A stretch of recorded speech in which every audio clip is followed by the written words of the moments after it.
ជំរាបសួរអ្នកទាំងអស់គ្នាខ្ញុំសួនវេនលេននឹងកំបោនិង Yummy Yummy ខ្ញុំថ្ងៃនេះដែរចាំចែកម្លែកជូនអ្នកទាំងអស់គ្នាអំពីការចូលរួមរបស់ខ្ញុំជាមួយសហគមន៍ទូទៅនៅក្នុងប្រទេសរាជាណាចក្រកម្ពុជានិងការងារស្ម័គ្រចិត្តដែលខ្ញុំធ្វើកន្លងមកខ្ញុំប្រាប់ background ខ្លះមុននឹងចូលប្រធានបទនេះហ្នឹងខ្ញុំជាសិស្សដែលធ្លាប់រស់នៅមណ្ឌលកំពង់កម្ពូតាំងពីឆ្នាំ2006ដល់2015ចេញមកហើយខ្ញុំក៏បានបន្តការសិក្សាខ្លួនឯងរហូតទៅដល់បានចប់នៃសាកលវិទ្យាល័យនៃឆ្នាំ2023ខែ8តែខ្ញុំទៅ graduate គឺ2024ខែ4ខែ5ជាងមានថាយើងបានបញ្ចប់ហើយ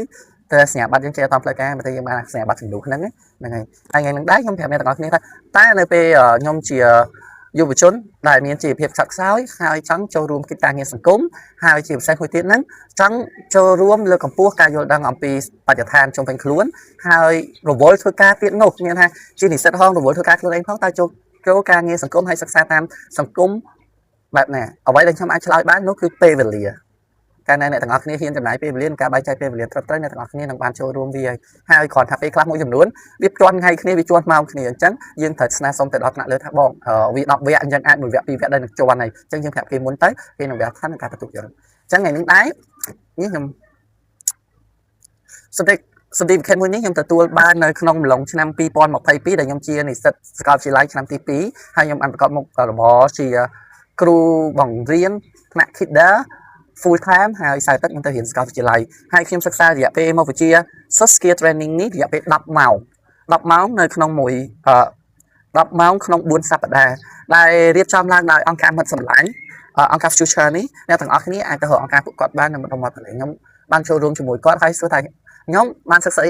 អីខ្លះពីគាត់ទី1ខ្ញុំសិក្សាអំពីការធ្វើផែនការជីវិត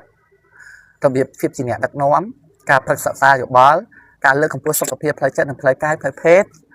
ការទំនាក់ទំនងជាមួយមនុស្សជុំវិញខ្លួននិងមជ្ឈដ្ឋានជុំវិញខ្លួនហើយជាពិសេសហ្នឹងគឺការសិក្សាអំពីការសិក្សាពីផ្លូវអារម្មណ៍របស់ខ្លួនឯងហ្នឹងអ្នកទាំងអស់គ្នាอย่าដឹង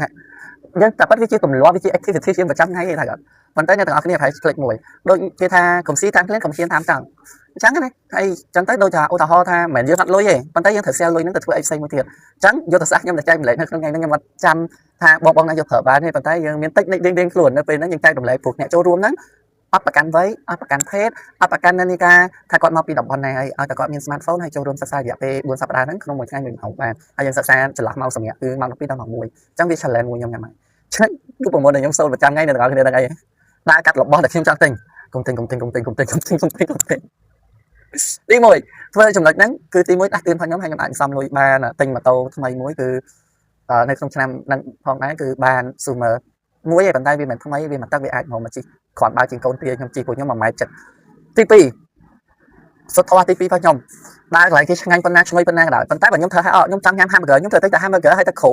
ទេខ្ញុំអត់ឃើញមកជូរមកកាក់ស្វាយតាមផ្លូវទេខ្ញុំគោលដៅខ្ញុំតែមួយអញ្ចឹងខ្ញុំត្រូវមានវិធីសាស្ត្រកុំទិញដល់